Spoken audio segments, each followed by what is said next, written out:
नमस्कार, मेरा नाम है दिग्विजय सिंह। आपका स्वागत है गुड रिटर्न्स पर। हमारे साथ आज एचडीएफसी सिक्योरिटीज के अनुज गुप्ता जी जुड़ गए हैं और हम बात करेंगे सोने पर। उसकी वजह है फेड की मीटिंग है इसी हफ्ते और फेस्टिव सीजन भी शुरू हो गया है।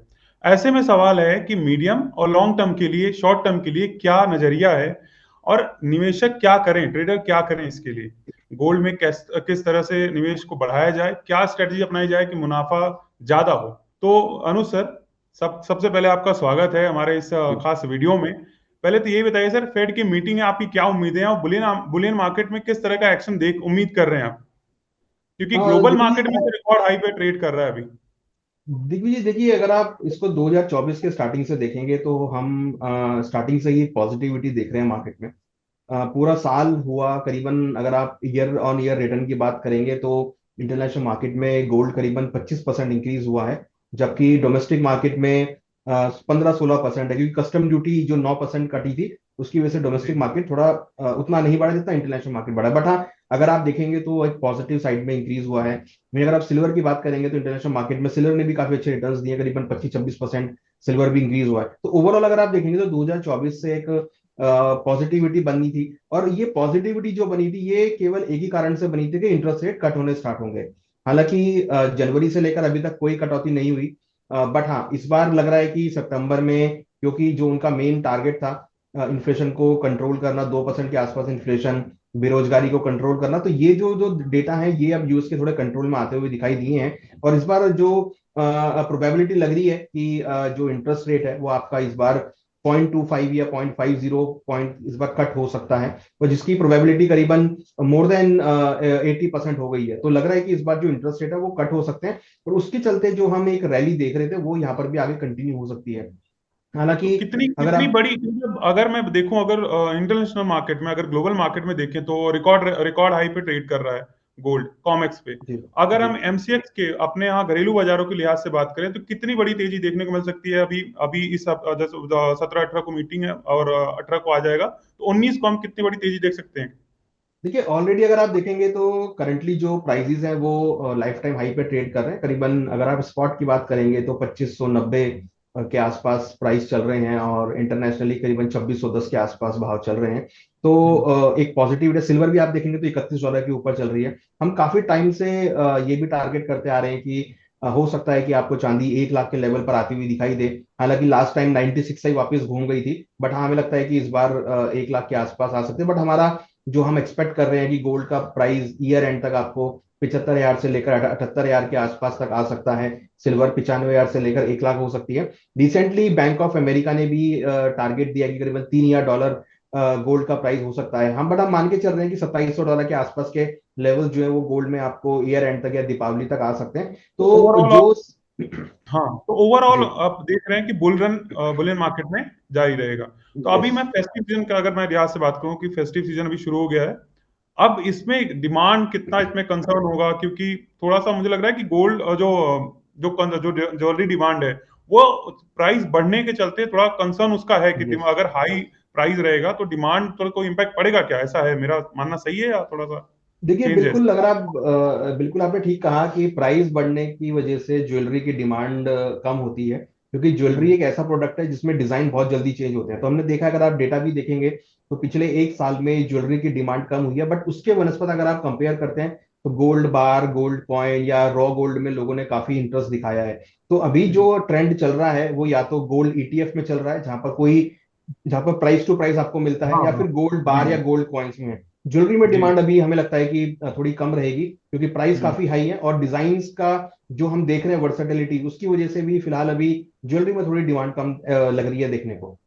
तो मतलब आप जो 75,000 का गोल्ड का टारगेट दे रहे हैं वो साल के आखिर तक का है, तो धनतेरस और दिवाली तक किस भाव पे मिल सकता है सोना, अगर दर्शक जो देख रहे हैं उनको क्या उम्मीद रखनी चाहिए कि भाई धनतेरस पे जब सोना शुभ मुहूर्त में खरीदेंगे तो किस रेट पे खरीदेंगे बाजार में।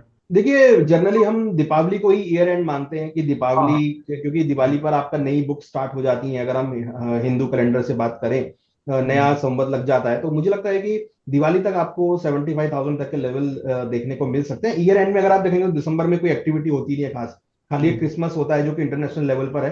तो और हम्म। दिसंबर में जनरली हम प्रॉफिट बुकिंग भी देखते हैं। जो हेज फंड्स हम्म। होते हैं वो अपनी प्रॉफिट बुक करते हैं। तो मुझे लगता है कि दीपावली तक अगर हम लेके चले तो 75,000 के आसपास के लेवल आपको गोल्ड में देखे जा सकते हैं।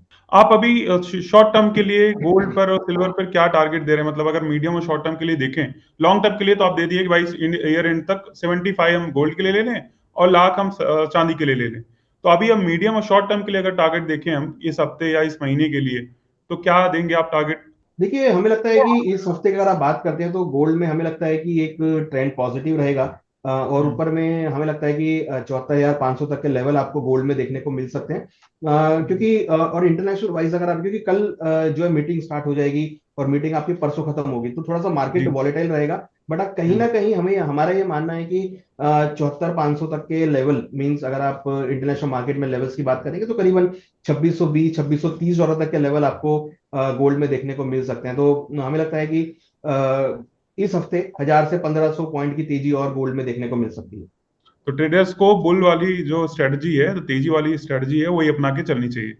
जी। तो सर गोल्ड सिल्वर के लिए एक एक एक सवाल स्टॉक मार्केट को लेकर भी कंपैरिजन वाला किया जाए। अगर डेटा देख रहे हैं तो इस साल 2024 में आउट परफॉर्म किया है। अगर हम एमसीएक्स गोल्ड पे देखें तो भाई 14-15% गोल्ड चला है और 18% करीब सिल्वर चला है एमसीएक्स पे, और निफ्टी वहीं करीब करीब बराबर ही है। तो हम देख रहे हैं साल के अंत में इक्विटी मार्केट पिछड़ जाएगा बुलियन मार्केट के मुकाबले, ऐसा हम देख सकते हैं क्या? देखिए, अभी तो फिलहाल कमोडिटी मार्केट में गोल्ड और सिल्वर ने बीट किया हुआ है, बट हाँ मुझे लगता है कि अप्रोक्सीमेट आपको रिटर्न इक्वल होते हुए दिखाई देंगे। बट हाँ, क्योंकि जो डॉलर इंडेक्स है, अगर आप देखेंगे तो वो एक साल के लोअर लेवल पर है, तो उसका डायरेक्ट इम्पैक्ट हम देखते हैं कि गोल्ड पे रहता है। तो मुझे लगता है कि इस बार भी गोल्ड आउट परफॉर्म करेगा, और गोल्ड हमें लगता है कि 75,000 के आसपास जाता हुआ दिखाई देगा। तो मेरा एक्सपेक्टेशन है कि इक्विटी मार्केट से इस बार भी जो है गोल्ड सिल्वर दोनों आउट परफॉर्म कर सकते हैं। ठीक है सर, थैंक यू। इसमें गोल्ड और सिल्वर पे आउटलुक के लिए दो सवाल और भी इसमें है कि पहला सवाल क्रूड को लेकर पूछते हैं सर। एक जी। क्रूड को लेकर कि बहुत ज्यादा हलचल इन दिनों देखने को मिल रही है, और 2021 के बाद से निचले लेवल तक पहुंच गया था ब्रेंट क्रूड, और सब जो प्राइसेस हैं $70 के नीचे पहुंच गया था। क्या अनुमान आप लगा रहे हैं इसका, कैसा रहेगा इसका पूरा मूड माहौल क्रूड मार्केट में, जो क्रूड का प्राइसेस को लेकर अगर हम बात करें तो? क्योंकि देखिए, रिसेशन को लेकर जो बात कही जा रही है ना, अभी पहले जी। तक का जो रिसेशन को लेकर जो बात हो रही थी, ठीक है भैया उनका आ गया डेटा अच्छा आया, थोड़ा रिकवरी दिखी, फिर वो कंसर्न जाग गया और फिर उसका जी। अब इम्पैक्ट दिख रहा था। क्रूड आप देखेंगे तो ऑलमोस्ट करीबन ईयर एंड पे लो पे चल रहा है, करीबन $68 पर बैरल के आसपास के भाव चल रहे हैं। तो गिरावट हम्म। हमने क्रूड में देखी है। चाइना की हम्म। डिमांड कंसर्न रही है, जिसकी वजह से भावों में गिरावट रही है। यूएस हम्म। की सप्लाई इंक्रीज हुई है, तो इसकी वजह से हमने देखा कि यूएस के अंदर इन्फ्लेशन भी कंट्रोल रहा है। हमें लगता है कि हम्म। अभी फिलहाल, क्योंकि यूएस का टारगेट है इन्फ्लेशन कंट्रोल करने में, और यूएस अपनी कंटिन्यूस सप्लाई भी इंक्रीज कर रहा है, तो मुझे लगता है कि अभी क्रूड के भाव फिलहाल दबाव में ही रहेंगे। और हमें लगता है कि जल्दी ही आपको अगेन $65 या $60 तक के लेवल भी आ सकते हैं। तो डिमांड कंसर्न जो है, और वो भी चाइना की तरफ से आप देखेंगे या फिर इंडिया हाँ। की तरफ से भी देखेंगे, तो वो कंजम्पशन कम हुई है क्योंकि ईवीज मार्केट में आ गई हैं। तो हमें लगता है कि फिलहाल अभी जो सेंटीमेंट है क्रूड के लिए थोड़े से नेगेटिव है, जो कि आगे भी हमें लगता है कि शॉर्ट टर्म में बरकरार रहेंगे। आगे ये आखिरी सवाल है सर, ये रिसेशन को लेकर जो एक माहौल बना हुआ है, एक लंबे समय से 3-4 महीने से देखने में आ रहा है, ये कहें तो पिछले कुछ काफी महीनों से देखने को मिल रहा है, कहीं ना कहीं बात हट नहीं रही है रिसेशन को लेकर, और ये शंका साफ नहीं हो रही कि रिसेशन खत्म हुआ है नहीं हुआ, या हम अमेरिकी इकोनॉमी गई है रिसेशन में नहीं। आपका क्या, आप अच्छे से मॉनिटर कर रहे हैं क्योंकि कमोडिटी को लेकर खास मॉनिटर कर रहे हैं, तो ये कितना, आप इसे कैसे देख रहे हैं रिसेशन को, जो ये हवा बना हुआ है, क्या है कि नहीं है, क्या क्लियर करिए थोड़ा दर्शकों के लिए। देखिए, रिसेशन तो ऐसा नहीं दिख रहा है, बट हाँ थोड़ा हम्म। बहुत स्लो डाउन जरूर है। क्योंकि हम्म। इकोनॉमिक, क्योंकि देखिए स्लो डाउन भी किसकी वजह से है, जो आपकी वॉर सिचुएशंस हुई हैं उसकी वजह से हम्म। थोड़ा सा एक सेंटीमेंट है। बिजनेसेस, ट्रेवलिंग कम हुई है, बिजनेसेस थोड़े कम हुए हैं। तो मैं, मेरी नज़र में जो अभी सिनेरियो दैट इज एक स्लो डाउन है, जो कि एक छोटा सा शॉर्ट लिव्ड है। क्योंकि जिस तरीके से हम जियो पॉलिटिकल टेंशन देख रहे हैं, वो जब तक वो रहेंगी तो आपको इसका स्लो डाउन वाली फील आती रहेगी। रिसेशन वाला कुछ ऐसा लग नहीं रहा है, बट हाँ, क्योंकि अगर आप देखेंगे तो रशिया यूक्रेन वॉर अभी भी है, और रशिया यूक्रेन अगर आप देखेंगे तो कमोडिटी में बहुत बड़ा रोल प्ले करते हैं। वहीं अगर आप हम्म। इसराइल हमास में देखेंगे तो वो कहीं ना कहीं क्रूड में बहुत बड़ा रोल प्ले करते हैं। हम्म। तो सेंटीमेंट जो है वो रिसेशन वाले नहीं है, बट हाँ डेफिनेटली स्लो डाउन यहाँ पे कुछ लग रहा है हमें कि है। क्योंकि वॉर सिचुएशन है, तो जब तक ये वॉर सिचुएशन रहेगी तो आपका ऐसा स्लो डाउन वाला फील आता रहेगा। ठीक है Anuj ji, thank you so much for your time sir. Good Returns से जुड़ने के लिए बहुत बहुत धन्यवाद। दर्शकों को ये बताना चाहेंगे कि आप अगर दीपावली और दीपावली के मतलब इस साल के आखिर तक जाएंगे तो सोना आपको 75,000 के आसपास अनुज जी कह रहे हैं कि मिलेगा लगभग लगभग, और चांदी में भी तेजी रहेगा। तो नजर बनाए रखिए और हमसे जुड़े रहिए। Thank you so much, thank you so much. यहाँ पर हमने जो भी डिस्कस किया है वो नॉलेज के लिए, अवेयरनेस के लिए है। इसमें हमारी कोई पर्सनल पोजीशन नहीं है। जो भी ट्रेड करें अपने फाइनेंशियल एडवाइजर से जरूर सलाह करें और अपने रिस्क को देखकर ट्रेड लें। Thank you.